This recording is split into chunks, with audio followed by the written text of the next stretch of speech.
good, guys? So this morning I received an email from an American guy who lives here in Warsaw, and he just let me know that he likes my channel and he wants to meet up, maybe talk about different things. A couple of days ago I ran into an American guy who is traveling around here, and we ended up chatting a little bit about Poland and different countries here and the US as well.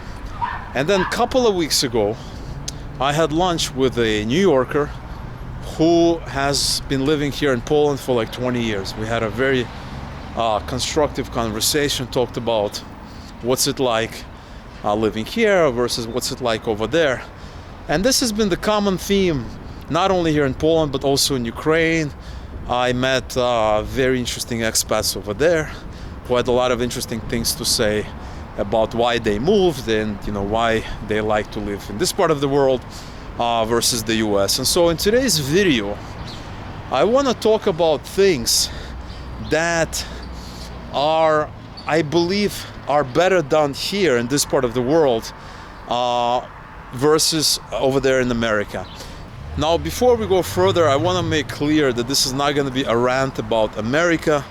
America is actually one of my favorite countries in the world.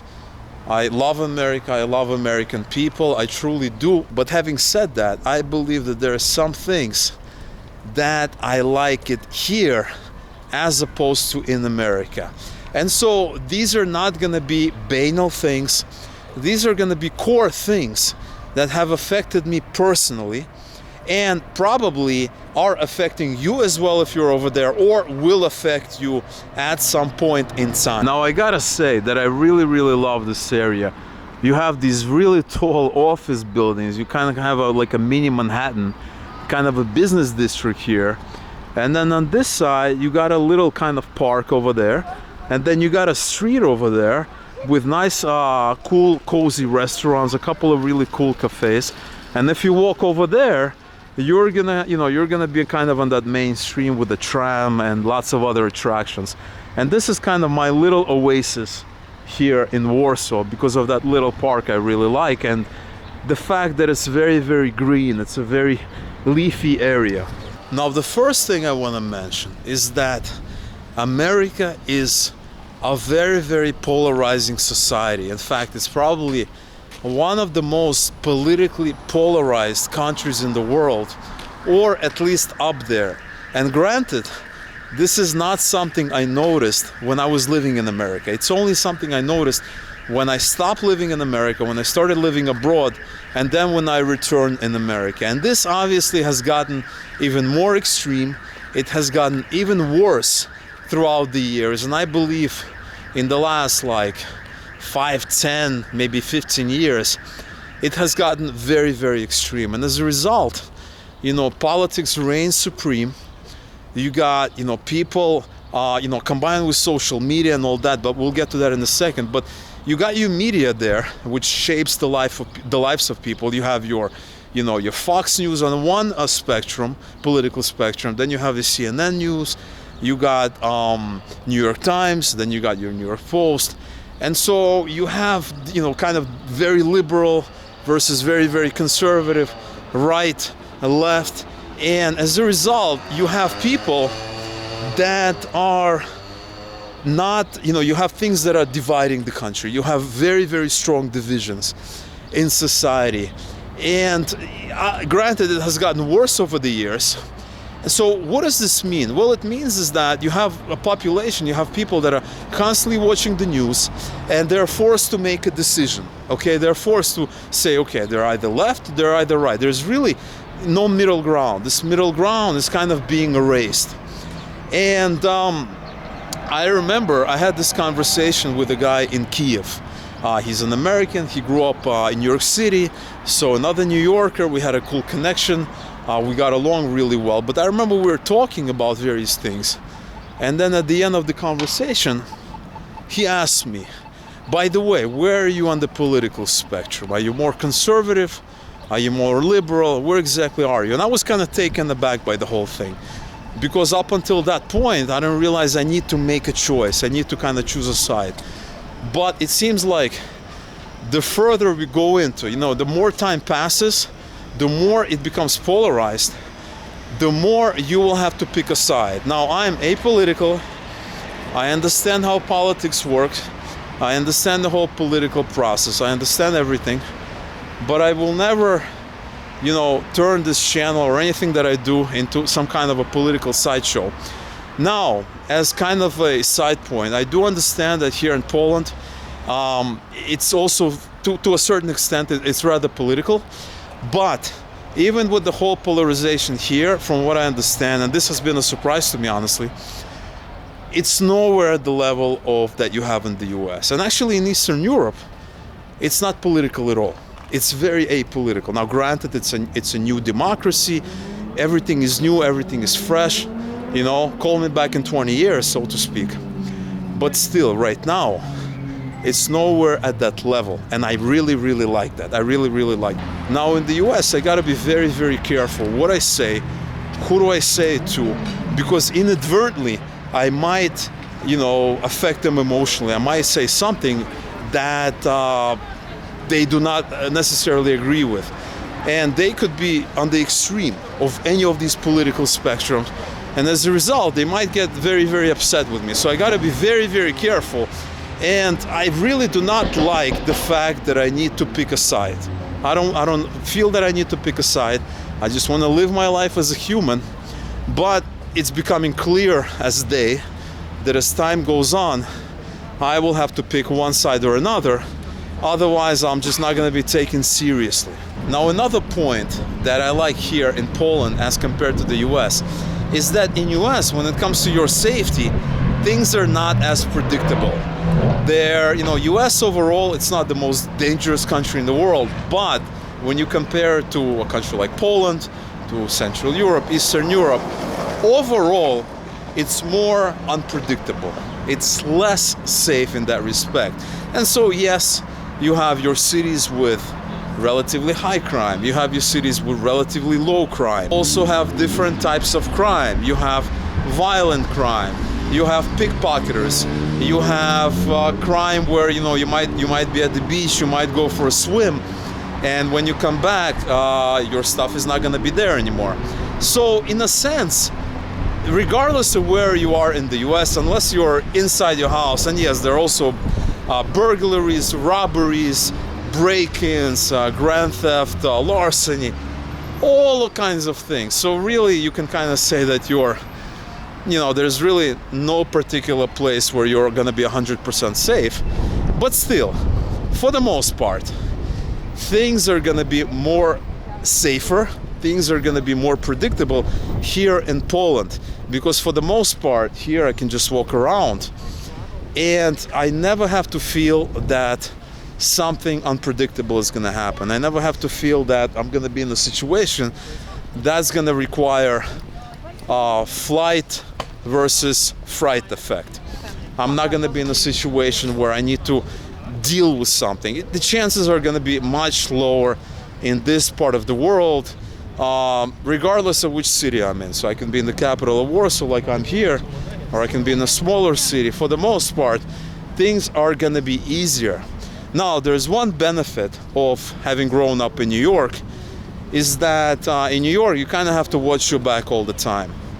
And so as a result, I learned that it's very, very important to kind of look around your surroundings, always fill the area out, never leave your belongings unattended, never leave them in an area where you don't have direct line of sight, never leave your belongings in a car where they're visible through the window, stuff like that. So that's some important lessons that I'm going to be definitely taking with me anywhere I go.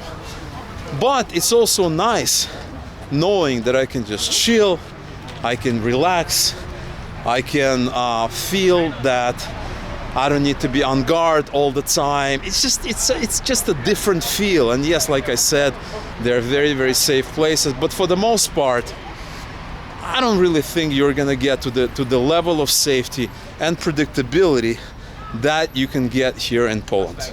Next one is kind of a corollary of the previous point, and is that in the US, pretty much all cities, or at least cities of mid-size or higher, they have very, very high contrast between desirable neighborhoods, good neighborhoods, posh neighborhoods, whatever you want to call them, and neighborhoods that should be avoided. So this is definitely a case with New York, and that's all over all the boroughs, so not just like in a place like Manhattan. It's definitely the case in a city like Boston, Miami, Chicago, San Francisco, LA, you name it. Pretty much all the major cities, and even like mid-level and higher, you have to be selective of where you want to live. And this actually is multidimensional. It covers many things, because on one hand, you know, you have to always be aware of where you are. You know, you're living in a nice neighborhood, but you want to go to a restaurant that might pass a not so desirable neighborhood. Or you're going to a shopping center that's great by day, but you know, once the night rolls, it's time to go home, right? Because the neighborhood can become unpredictable. And the other thing about it is that, for instance, in San Francisco, I lived in the center, I paid a lot of money. But a couple of blocks over, I was in a neighborhood that I really had no business of being there, and it really wasn't a nice neighborhood to do anything, right? This was just a couple of blocks over. And this was to the west. To the east was another very, very undesirable neighborhood that, you know, really you have nothing to do there. There's nothing really interesting that you should be doing, and it doesn't make you the most comfortable person walking around there if you have to get somewhere else. And for instance, you know, maybe you are meeting a friend and he lives in another side of town, and you have to cross a couple of random neighborhoods to find him. Maybe you're expecting a UPS package, and the driver, you know, wasn't able to reach you at home, and they tried a couple of deliveries, and as a result, they gotta go. He has to leave that package at the warehouse, and that warehouse is not in the best neighborhood. And so there are a lot of repercussions with this kind of situation. But I think the biggest one is that whenever you are, you know, living, whenever you want to move to a new city, or whenever you find yourself in a new city, maybe for travel, for business, you always gotta think, okay, which are the desirable areas and which are not desirable areas. It's almost automatic. It's completely automatic with me anywhere I go. And so regardless if I'm in the US, I'm in Latin America, I'm in Canada, I'm in Europe, it doesn't matter. Anywhere in the world, I start thinking, okay, listen, is this a desirable neighborhood? Is this not a desirable neighborhood? Here in Warsaw, that was one of my first questions. Listen, what are good neighborhoods? What are bad neighborhoods? Which neighborhoods should I avoid? And if you go on Quora and you read questions from people about Poland, about Warsaw, you will see that they want to know which neighborhoods are desirable and which are not desirable. And a lot of people are having fun with that, because they're like, look, you're in Warsaw. There's really no bad neighborhoods here. You know, Praga was a bad neighborhood some time ago, but that's no longer the case. I mean, yes, there's some areas that you should avoid at night. You should not go to this dark alley where the dog is barking at 2 a.m. in the morning. You should not talk to this guy that's drinking something, you know. So if you avoid that, you're going to be fine. And that's how it is here in Central Europe, here in Poland. That's how it is in Eastern Europe. There is really, in major cities, there's not that big of a disparity. There's not that big of a contrast between good neighborhoods and bad neighborhoods. Yes, there are good, desirable neighborhoods, but there are really no neighborhoods where you're guaranteed to get jumped, as is the case with some of these other cities in the US as well as Latin America. And that, for me, having that peace of mind of knowing that I'm living in a city that doesn't have this huge contrast, even if it removed the safety aspect, is actually a big deal, because it always felt weird, you know, living in big cities or in one of the most richest country in the world, and knowing that, you know, if you take a bus 30 minutes in either direction, you're going to be in a neighborhood you should probably not get out of the bus. Or, you know, if you take the subway, same thing. For me, that always felt very, very weird and strange. So being here, where it's all relatively equal, relatively the same, is a revelation in many ways. The next reason I prefer Poland over the US, and this is an area that the US really never had a chance in, and that is compact cities, that is walkability, and the infrastructure. Okay, so here in Warsaw, I have access to probably one of the best forms of public transportation I've ever experienced. It's seamless. You got trams, you got buses, you got a subway, you got a metro. It all works really, really well together. You have your bike lanes, you have your big, wide sidewalks. This is a city that's made for people. This is a city where you do not need a car, and arguably there are many cars and people still buy cars, and that's fine, but it seems like there's enough room for everybody. Now, when it comes to the US, you basically have two cities that are fairly walkable, and that's New York City and San Francisco. Two cities where I lived for many, many years each. And New York City is a fairly compact city.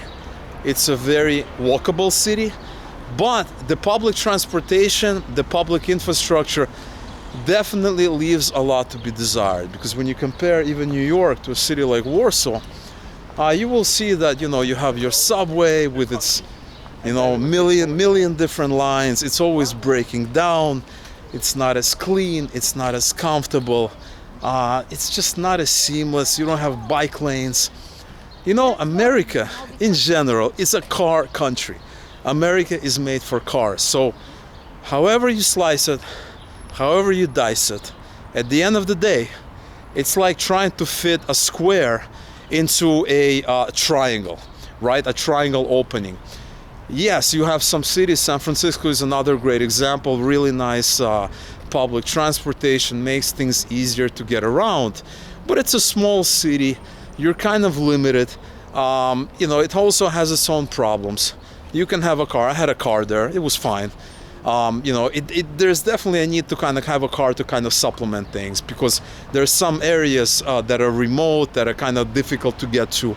So definitely a car helps. And at the end of the day, if you're somebody like me, you don't want to have a car in the city. And really, what is the point of having a car in the city? Why do people live in the city? I live in the city because I want to have access to everything. I'm willing to pay more money, but that is why I'm paying more money. I'm paying more money because I have access to all these things, to have access to more stuff. But I don't want to have a car, right? That is why I'm in the city, because I'm surrounded by all of these attractions. And I don't need a car, as I would need one if I lived in some village where I constantly needed to drive, 20 kilometers to a supermarket. And so if I'm living here in Warsaw, I do not want to have a car, and I will never have a car here in Warsaw, because everything is close by. You have excellent public transportation. I am walking more, doing these videos, for instance, allows me to walk a lot and to burn a lot of calories. It adds to my health. It adds to my well-being as a human. Whereas, in the US, if I'm not even living in New York or San Francisco, and I'm living in let's say, Texas, or let's say Florida somewhere, I'm going to be spending more money. I'm going to be spending money on gas. I'm going to be spending money on maintenance. I'm going to be, there's a chance for like road rage, because we're all trying, you're stuck in traffic. Everybody's annoyed. Everybody's in a rush somewhere. And, my health is going to be worse, right? Because I'm not walking everywhere. I'm not exercising. It's just a subpar experience. And like I said, America really never had a chance. No matter how you look at it, Europe, and especially here in Poland, here in Warsaw, just amazing public transportation. I've spoken about this many, many times before. And, to somebody like me who would rather not have a car, I've had cars before, but, if I don't want to have a car, I don't want to have that headache, a country like Poland makes a lot more sense than a country like the US. The next thing I want to talk about is the so-called keeping up with the Joneses mentality. And this is super pervasive in the United States, and it probably affects you in ways that you may not even have heard about before. And so, what is this keeping up with the Joneses?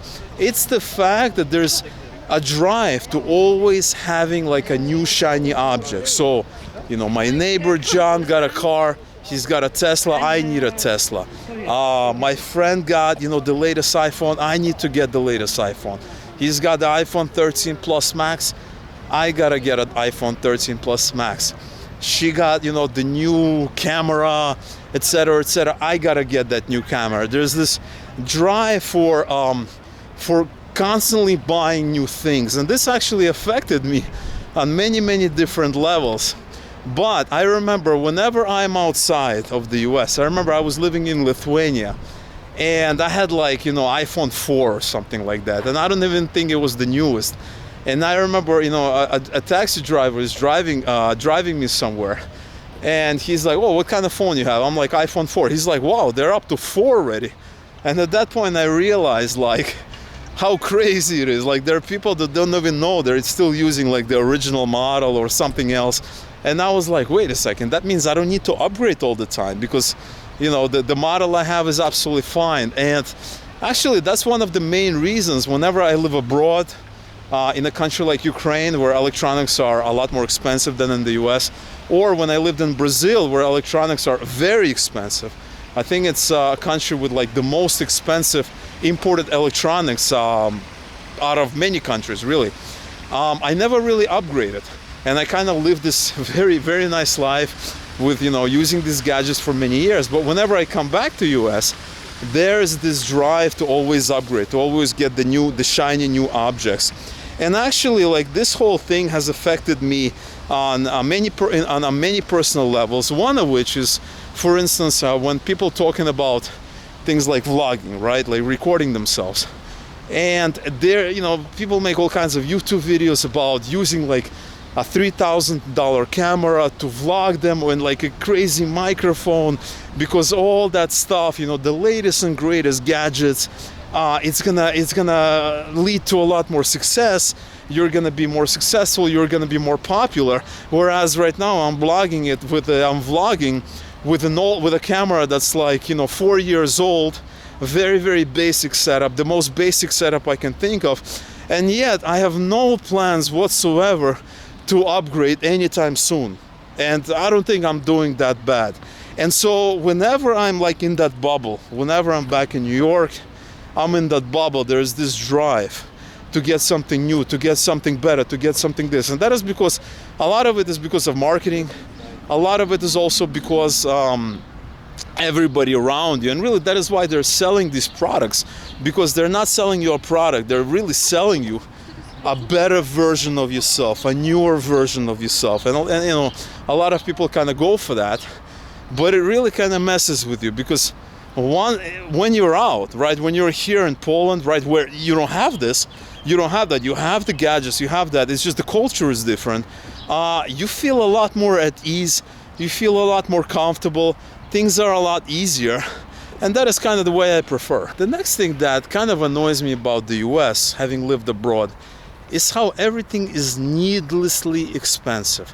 Restaurants are expensive, taxis are expensive, flights are expensive, and they're more expensive as compared to a similar flight here in Europe.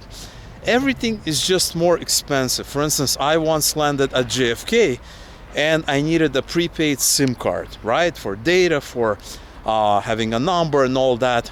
And I go to a store and I asked him, how much is a SIM card? And he tells me it's $75 for a SIM card. Whereas here in Poland, I can get a SIM card for $5. In other countries, neighboring countries, I can maybe spend $10. It could be cheaper, it could be more expensive, but typically it's around this range. Home internet is very expensive. I was paying $50, $60 a month. If you want, your TV, you want other channels, the whole package might be $100 a month, where here in Poland it's going to cost you $20-something a month. So a lot of things that here in Central Europe, even Eastern Europe, but really in Central Europe, they have one price. In the US, you're gonna be spending a lot more for an equivalent product. And so it's not like the products are better or the services are better.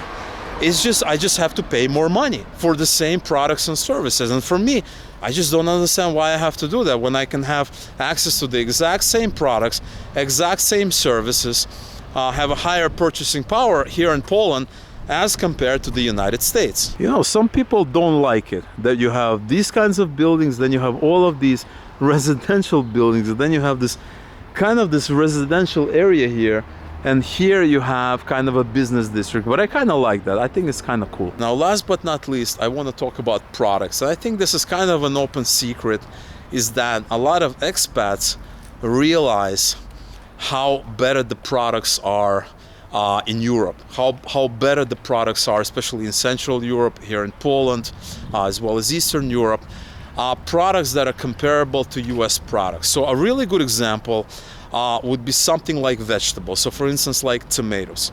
Now, I grew up in the US. I lived many years in the US. So when I lived in the US, you know, I was eating tomatoes and I'm thinking to myself, these are, you know, your regular tomatoes. That's how tomatoes should be like. But when I, you know, left the US, I went to this part of the world. I have lived here. And then when I came back to US, I realized that like just regular tomatoes, okay, just tomatoes that you would buy in your regular store, not, you know, your farmer's market or like organic tomatoes or anything like that. Your regular tomatoes, they taste like absolute plastic. And I think a lot of expats, people that have lived an extended amount of time abroad would definitely agree with me on this, because this is not something I discovered on my own. This is something that I've actually also have seen other people talk about as well. So for instance, tomatoes taste like absolute plastic. This includes other vegetables as well. You know, they just don't have those same taste, those same flavors, that same feel. Now, another thing I can say for sure is better here in Poland is your typical run-of-the-mill eggs. I'm talking about your regular eggs, not your super duper really good eggs. Now, I eat eggs every single day.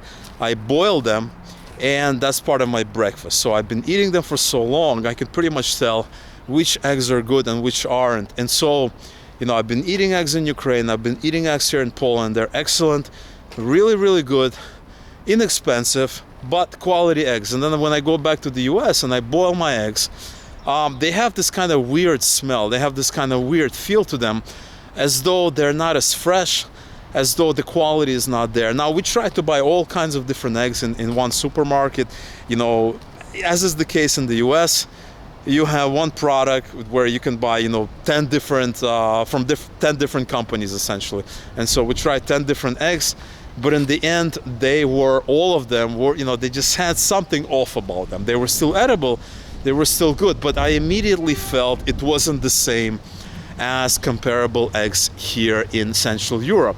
Now, of course, granted, if I go to some farmer's market or some, you know, I buy my free-range eggs, or I have a chicken in my backyard that's hatching eggs, those eggs would be really good. But we're comparing apples to apples here, right? These are eggs that I'm buying in my supermarket. These are the tomatoes that I'm buying in my local supermarket. These are, you know, essentially produce, fruits and vegetables that I'm buying in my local supermarket, and it's definitely better than the equivalent stuff that I was buying in New York. And obviously, I can go to some super duper expensive store like Whole Foods, or I can, you know, go drive to some farm out, you know, in upstate New York or something like that, and I can find quality stuff. But that requires a lot of work, and it's going to cost a lot more money, because a lot of these natural foods, a lot of these organic foods, they're very expensive in the US.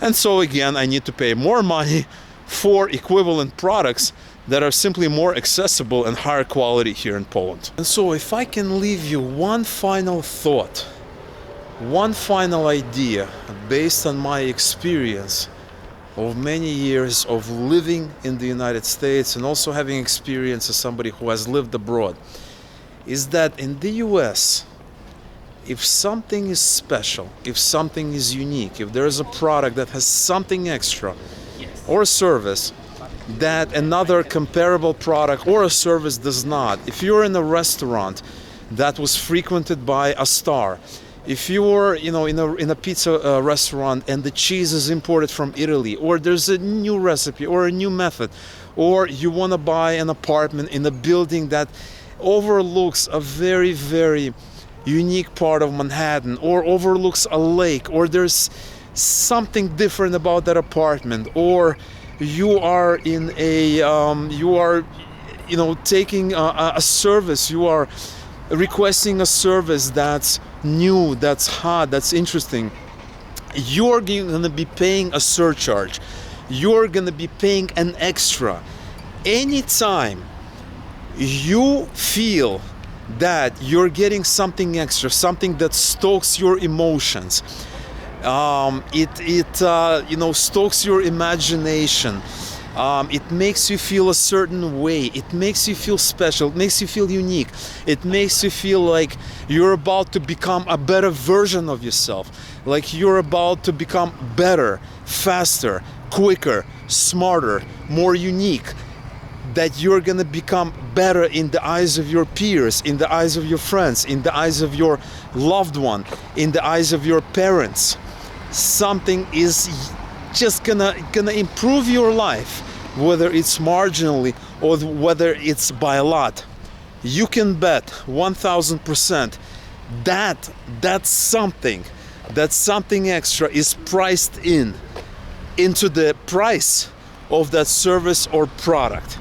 That is what, in my opinion, sets the US apart from pretty much any other country in the world. Everything is priced in. Your enjoyment, your experience, your passion, your anything is priced into whatever product or service you are consuming. And all of this means two things.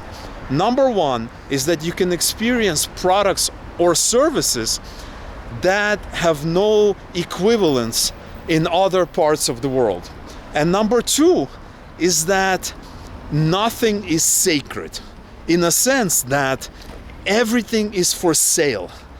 Everything that you are experiencing, and better, faster, quicker, etc., all the superlatives, all the adjectives, you can bet you are paying for it in one way or another, which means that nothing is really free in the US.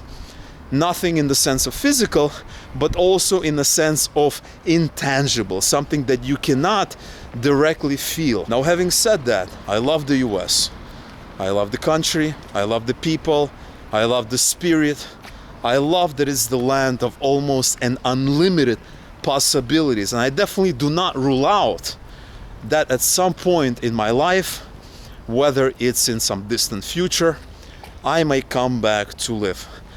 But right now, as I'm making this video and I'm walking around the beautiful Warsaw in the springtime, as everything is green around me, as I'm getting acclimated to this country, Poland suits me better.